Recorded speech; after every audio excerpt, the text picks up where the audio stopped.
শারীরিক আর মানসিক নির্যাতন আসলে কি বলবো, এগুলো সম্পূর্ণ হচ্ছে ফলস, ছাড়া কিছু না।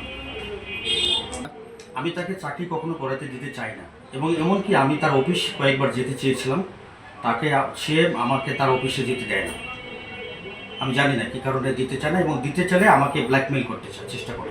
আসলে ঘটনা আছে যে সেলিব্রিটি তো, আমি তো সাধারণত ছেলে, তো আসলে অনেক কিছু ঘটনা আছে কি, ওই ভয় একটা দেখে তো যে তার উপরে অনেক লোক আছে, সারা বাংলাদেশের সাংবাদিক তার পক্ষে। তো আসলে এর আগেও তো কয়েকবার মিডিয়া ফেস হয়েছে, আমার নামে অনেকগুলো দুর্নাম করা হয়েছিল। এগুলো খুব কষ্ট লাগে, এই কথাগুলো আমি বলতে চাচ্ছি না। আমি তো মিডিয়ার পার্সন না, আমি এখানে যে আপনাদের সামনে কথা বলছি, আমি অনেক অনেক সময় ভীতুভাবে কথা বলছি। অন্য জায়গায় কথা বললেও মিডিয়ার সামনে কখনো আমি খুব কম ফেস করা হয়েছে।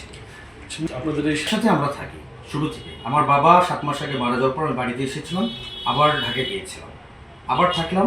কয়েকদিন আগে লিচু বাগানে অ্যাটাক হয়ে গেল। অ্যাটাক হওয়ার পর আমার বাবার একটা ছেলে বলে আমি সাথে সাথে আমার লিচু বাগান রক্ষা করার জন্য চলে এসেছিলাম বাড়িতে। আমি কয়েকদিন ধরে আছি। ও একটা কথা যে আমি বললাম যে ঠিক আছে, ভালো কথা, যেহেতু আমার জব নেই, আমি কিছু জমি বন্ধক দিই, এই টাকাটা আমি হয় ব্যাংকে রাখবো, নাহলে সৈয়দপুর তুমি, আমি ওকে বলছিলাম যে তুমি রংপুরে চলে আসো, চাকরি ছেড়ে দিই, অথবা এদিকে থাকো আপাতত গ্রামে, অথবা তোমার বাবার বাসা থেকো, অথবা রংপুরে একটা বাসা, একটা সুন্দর করে একটা বাসা করি, মানে একটা বাসা বানিয়ে তারপর ওই বাসাতে থাকা। কিন্তু সে আসলে ওই ঢাকায় থাকবে, সে ঢাকায় ছাড়া কখনো ধরবে না।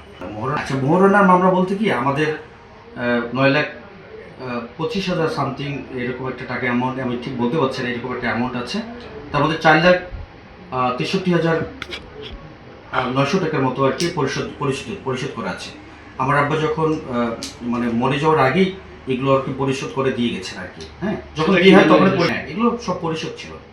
এগুলো হচ্ছে ওই যে পুরা যে মোহরানাটা হয়, সেই মোহরানার হচ্ছে বাবদ 4,63,900 টাকা পরিশোধিত। টোটাল ভাড়া হচ্ছে 17,500 টাকা। আমি সেখান থেকে হচ্ছে 10,000 টাকা আমার মা যে প্রত্যেক মাস চাকরি শেষ হওয়ার পর যে টাকাটা পায়, 10,000 টাকা আমার মায়ের টাকাটা পাঠিয়ে দিতাম। তারপর আমি বললাম যে জমি কিছু বন্ধক দিয়ে, তো এই জমিগুলো বন্ধক দিয়ে, আমাদের তো অনেক ভালোই জমি আর কি, অনেকগুলো জমি, তো কিছু জমি বন্ধক দিয়েছি, এবং এই টাকাটা ব্যাংকে রেখে যে লাভটা পাবো, এই লাভটা দেখে তোমাকে আমি চালাবো, এবং বলেও দিয়েছি যে আমি শুক্র শনিবার এইরকম সময় চলে আসবো আর কি। সর্বশেষ আজকে তো কথা হলো, সে বলতেছে সংসার আমি তোমার সাথে করব, এবং কাঁদতেছিল এরকম কিছু একটা।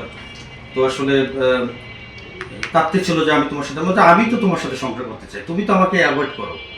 এখন কি কারণে করো? তুমি বাংলাদেশের অনেক বড় বড় জায়গায় বিয়ে করতে পারতা, আমার কারণে।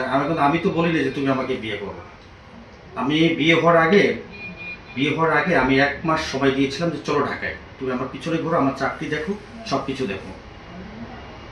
আমি এই কথাটা অনেকবার বলেছিলাম, সে আবার বারবার বলে যে তোমার চাকরি আছে, তাহলে এটা কোনো কথা হলো? বাংলাদেশে কি মানে মানে তাহলে বাংলাদেশের সম্পর্ক, মানে মানুষের অভাব থাকতে পারে, মানুষের কষ্ট থাকতে পারে, সেজন্য কি মানে মানুষের বিলাসিতা থেকে একজন স্বামীকে ছেড়ে আরেকজন মানুষের দেখতে হবে? এটা কোনো কথা হলো একটা? অথবা একটু কষ্ট হচ্ছে, কিছুদিন পর আবার ঠিক হবে, সেই ব্যবস্থাই তো করছি। আমি অলরেডি বাগানে আমাদের যে লিচু, আমাদের অনেকগুলো জমি বন্ধক দিয়েছি, সেই বন্ধকগুলো থেকে কিছু টাকা ব্যাংকে রাখার ব্যবস্থা করছি আর কি, যে যাতে ওর বাসা ভাড়াটা আর খাওয়া থাকাটা বলতে কি, বাড়ি থেকে কিছু চাল ডাল দেওয়া হয়, আর হচ্ছে তেল সম্পূর্ণ আমি কিনে দিই, আর হচ্ছে 4-5 হাজার মতো, 5-6-7 হাজার টাকার মতো যায়, এটা রিয়াল পাবে। আর এই মাসে আমি একটু কম দিয়েছি, 2,000 টাকার মতো পাঠিয়েছি। আমি বললাম যে সমস্যা আছে, আমি আসতেছি, তোমার সম্পূর্ণটাই আমি পরিশোধ করবো আর কি।